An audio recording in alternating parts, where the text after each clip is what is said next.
Yes. So so again, character is king in Hal Roach movies, and they're not just cardboard rich people. They explain that they have recently come into money. They're not used to this, and that at least as Mr. Culpepper is concerned, he doesn't want all of this opulence. Yes. Whereas she does. She's a social climber. She's seeing her moment, and she wants to become part of high society, but she's not part of it, and that's why she's watching everybody else to see which spoon they pick up and which. And Anita told me this. She said, I'm watching everybody to see what they're doing, and I'm so nervous. This is my character. I don't know this world, and I'm looking out of the corner of my eye. I pick up this fork. Oh no, that's not the right one. Okay, this one. Okay, and she says, and I was very aware of what that character would be going through. And and Anita was just an incredible actress. She's not quite 22 when she made this movie. Right. Okay. Can you imagine? She's so poised and so elegant and so mature, and she normally would be still a college kid nowadays. That's true. And just a magnificent, understated performance from her. Very subtle.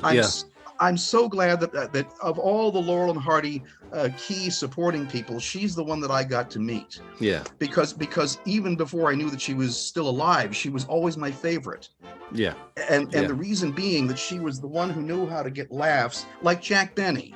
The less you do, the funnier it is. Or even to some degree, Buster Keaton. The other Laurel and Hardy supporting players, if you think about it, are very melodramatic, theatrical, florid. You have Jimmy Finlayson with the squints and the outsized physicality. You have Edgar Kennedy, who's sort of the reverse of it in trying to hold everything in.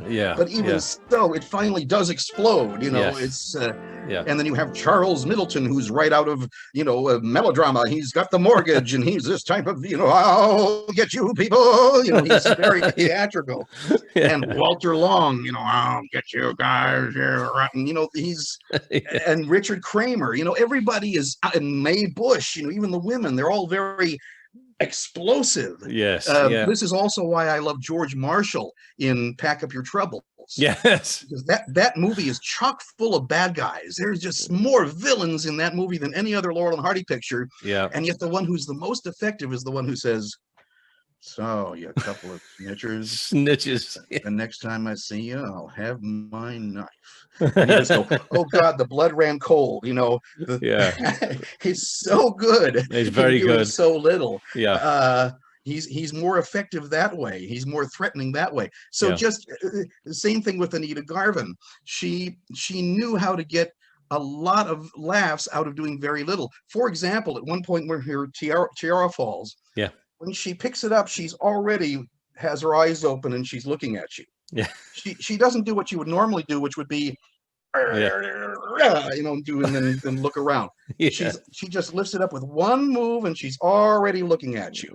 And the elegance of the move and the symmetry of the move and the fact that she's already got her expression, that's what gets the laugh. And I asked her, I said, were you directed that way? And she said, no. She said, I just figured that, if you're on the stage, you have to act more broadly, because even with front row seats, you're still, people only see you as an inch tall, even if they're, that close to you. She said, in the movies, you're magnified hundreds of times. She said, if it were a master shot where you see everybody head to toe and you see what's around us, I would play it a little more broadly. If it's a medium shot, I'd scale it down. And if it were a close-up, all I had to do was think it and it would register. And it's sort of the Greta Garbo or Gary Cooper school of acting. That's a famous thing about Cooper, is that people would say, you'd watch him on the set and you'd say, this guy is the dullest person I have ever seen in my life. How in the world did he become a movie actor? He's not doing a thing.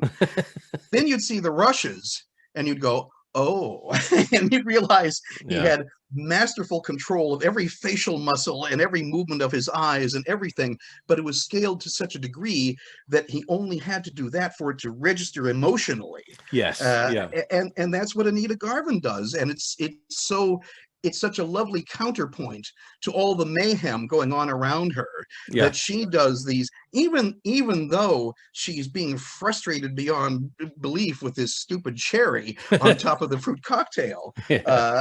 You know, which, and by the way, it's very interesting to compare that bit of the gag, or that element of the gag, that working of the gag, to the way that Stan does it a few pictures earlier in the Second 100 Years. That's right. Now when Stan does it, he goes from guest to guest to guest, chasing the cherry, and practically clambers on top of the table, and, you know, really plays it for all it's worth. I think Anita actually gets even more mileage out of it just keeping to herself, you know.